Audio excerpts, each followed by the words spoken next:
بسم الله والصلاة والسلام على رسول الله. تعالوا بقى نعمل ايه الكسكسي بكل سهولة.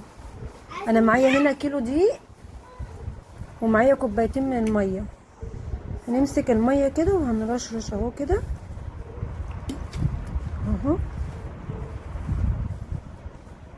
ونبدأ ايه ندخل المية كده جوه الدقيق وابدأ بقى افركه.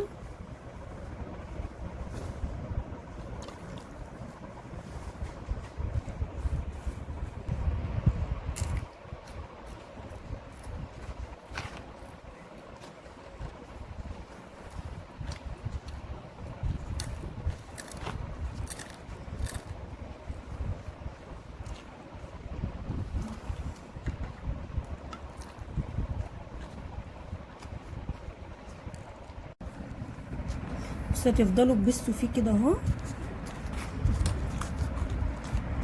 لو عندك بقى كبة زي انا هفضل ابس فيه كده شوية، وبعد كده ايه هحطه في الكبة لمدة دقيقتين 3 كده، وهوريكم خطوة خطوة ان شاء الله.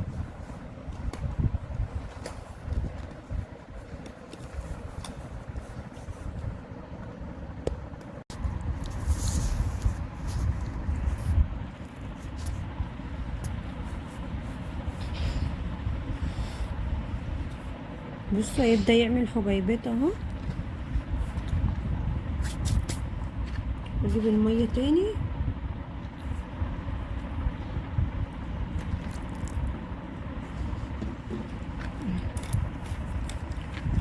تحطوا المية رشة برشة كده، حاجات بسيطة. بصوا هيبقى طالع عامل ازاي اهو. تفضلوا تبصوا فيه كده شوية. عندك مصفى بقى تكملي يا إمة في الكبة وتديله ضربتين 3.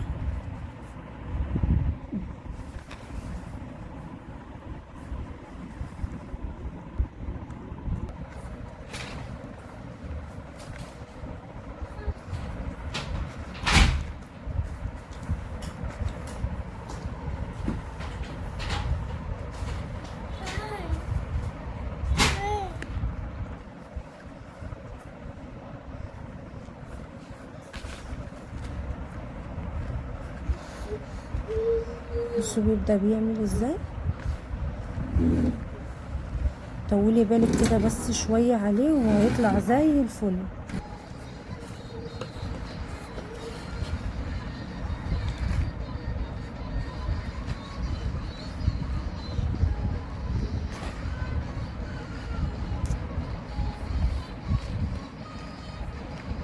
انا بعمل كيلو بقى على قدينا، يعني اللي عايز يزود يزود. ان شاء الله هيطلع جميل جدا وهيعجبكم وهتعملوه على طول، وهتبطلوا تشتروا من بره. بس تقعدي تبصي فيه كده، تبصي فيه عشان في الاخر هيديكي حبيبات كده، وبرضه هنضربه في الكبة هيبقى جميل.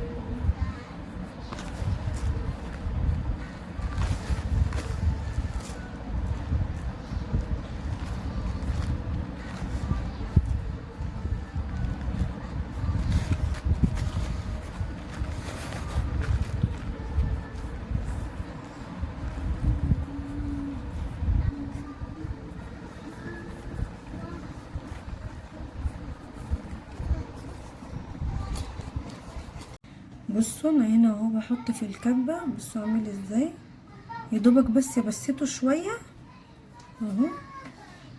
هحطه في الكبة واوريكم هيبقى عامل ازاي. ان شاء الله هيبقى جميل اوي.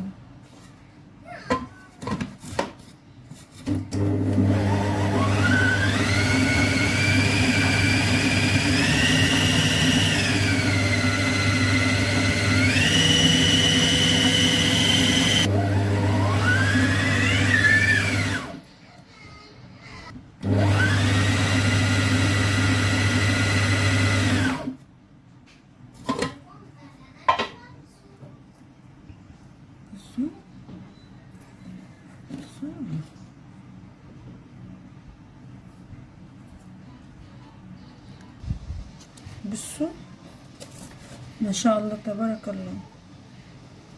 كده انا ضربته في الكبه، بسيته شويه زي ما شفتوا معايا في بدايه الفيديو.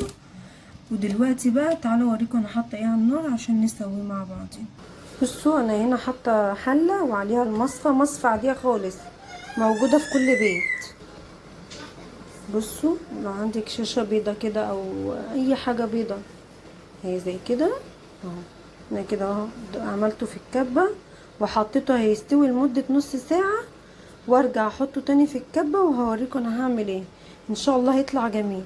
انا زي ما قلت لكم اي مصفى عندكم هتحطوها اهو، وهتحطوا حله وفيها شويه ميه، وهتحطوا الشاش زي كده اهو وتقفلوا عليه كده اهو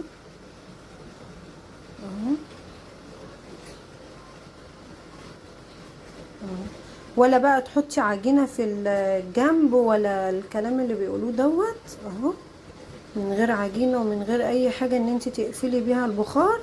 هو كل اللي انت هتعمليه هتجيبي غطا نفس المقاس، غطا حله صينيه اي حاجه عندك، وتقومي بس ايه كاتمه عشان يقدر يستوي كويس لمده نص ساعه. خليكم معايا بقى اهو. بحط له ميه ليه بعد اول سوا؟ علشان ما يزورش، يعني ما يبقاش ناشف كده وانتوا بتاكلوه، يبقى طري ما يوجعش في الزور. انا هرجع كده اديله ضربه تاني في الكبه وبعد كده احطه يستوي تاني. انا بصراحه بحب اسويه مرتين، في ناس بتستكفى بمره واحده، لكن انا بحب اديله تسويتين. ان شاء الله التسويه التانية مش هياخد 10 دقايق باذن الله.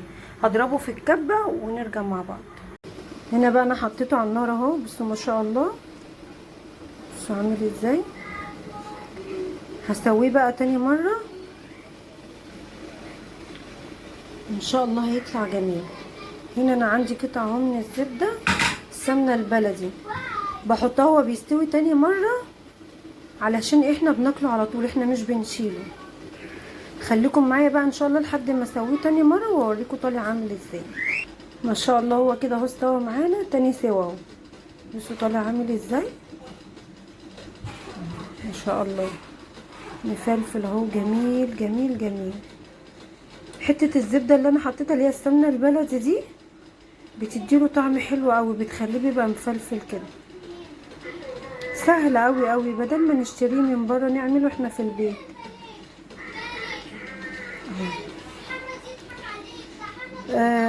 لو ما عندكيش زبده بلدي او اللي هي السمنه البلدي دي اقصد، او الزبده الصفراء، حطي زيت سيله او عباد الشمس برضو هيطلع معاكي حلو قوي، وهيطلع خفيف برضو زي كده. انا لسه يا دوبك طفيت النار بس عليه وقلت اوريهولكم هو لسه على النار. يلا نغرب بقى ونشوف هيبقى عامل ازاي. بصوا ما شاء الله انا حطيته اهو،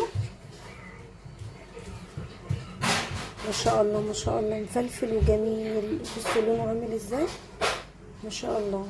بصوا بكل سهوله.